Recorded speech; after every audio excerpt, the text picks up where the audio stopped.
ఆశి మేకేమంటుందమ్మా? గట్టిగా చెప్పు, ఏమంటుంది మేక? ఆశి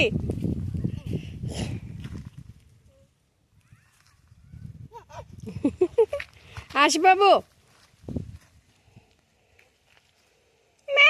ఏమంటది?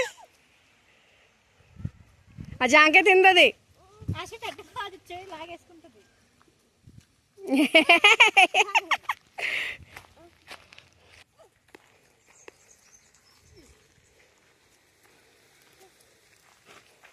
ఆశి నువ్వు అసలు చూడట్లేదు నా వైపు. ఆశిబాబు ఆయా, ఇదిగో ఇంకో మేక వచ్చేసింది, ఇటు చూడు.